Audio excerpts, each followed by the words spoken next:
For us to break cycle of poverty, research has shown that if a girl didn't go to school, there's probability that our children won't go to school, and the children of the children might end up not going to school. So you can see the chain. So for us to be able to break intergenerational poverty, we need to educate girls. You know, it's not negotiable. It's very important. It's critical for a girl to be educated. So in terms of family support, the family needs to support in terms of ensuring that the girl has the right environment from the family, like I mentioned earlier. We need to ensure that she has time for her studies. We need to encourage her. We need to support her, you know, to do well. And we need to make sure that she's enrolled in a school. And we talked about formal and informal. So even if she's not able to access the formal education, there are informal opportunities for her to get educated. But overall, it's important for a girl to be educated. Joy, aside from, you know, kind of education, of course, skills acquisition, what do you think the role of social services should be when you look at the society today and you see these vices such as child prostitution, adult prostitution, human trafficking, predominantly affecting women? You see all of these things.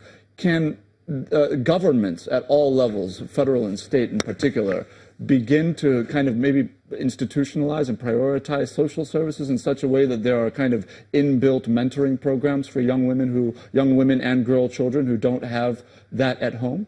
Yeah, I think so. The government is actually, through the Ministry of Women Affairs, the government has some form of, you know, structure to provide that mentorship, but maybe not at scale, and maybe not, you know, not covering everywhere and all that. But when it comes to skills, I believe that all the social vices are closely linked into everything we have highlighted. So if a girl is not educated, she's not able to get a job. If she's not able to get a job and she needs to survive, you know, she wants to do anything, you know, just to survive. So it's very important, you know, that the girl is educated. It's very important that mentorship training is provided. And we have a lot of non-governmental organizations that are actually filling up the gap in this area. You know, like the NG program provides mentoring. There are a lot of females that are doing well in the communities where these girls are. It's just bringing the mentor to the mentee, you know, linking, providing that linkage for the girl to see someone that she aspires to be, and for her to be motivated to, you know, to do better in life.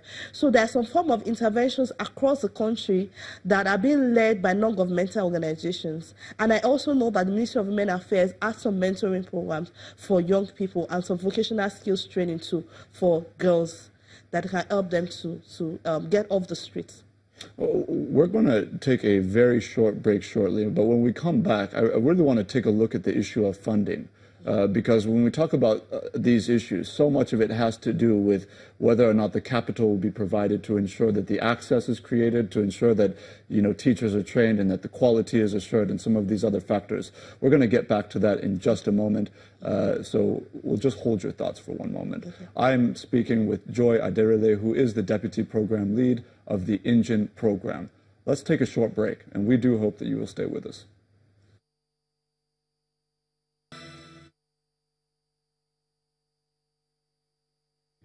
Coming to you live from our Abuja studio, I have with me Joy Aderele, who is the Deputy Program Lead of the Educating Nigerian Girls in New Skills and New Enterprises, the Engine Program.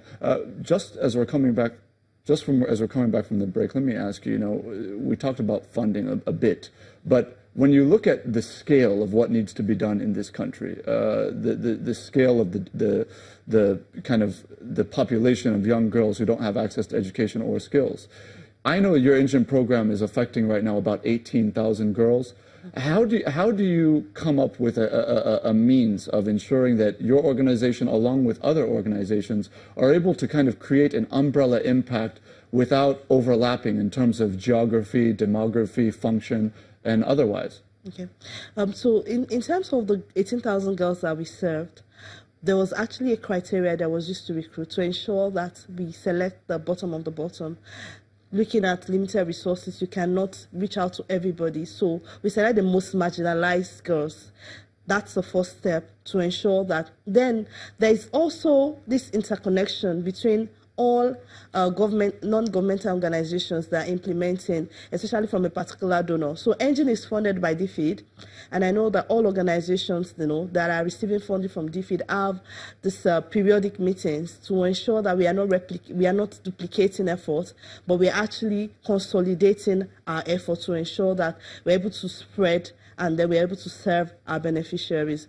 But our work is very integrated into government work, because if you look at in terms of the scale we want, if you're saying that over 30 million children are out of school, and Engine is only serving over 18,000 of these children, and some other organizations are serving, different numbers. But if you look at the scale that we want, it's the government.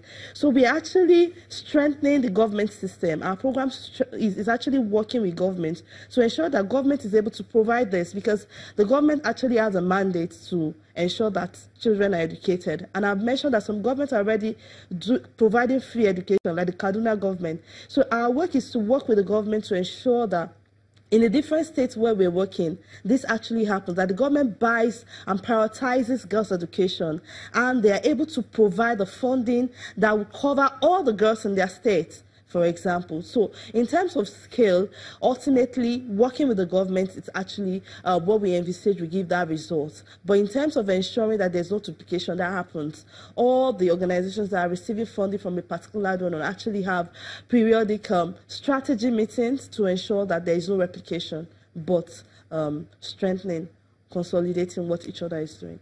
I think that's a fine place to leave it on this International Day of the Girl Child. First of all, congratulations on all the fantastic work your organization is doing, and I wish you all the best in the future. Yeah, I would like to enjoin everybody to join the Shiro Campaign Engine, hashtag Shiro Campaign Engine, to just speak up for the girl today and always. Today is the Girls' Day, but it doesn't just end today. Every girl needs that support. Every girl needs your encouragement, to do better, to thrive in life. So thank you for having us. Certainly, we all have a role to play in that area. Thank you again.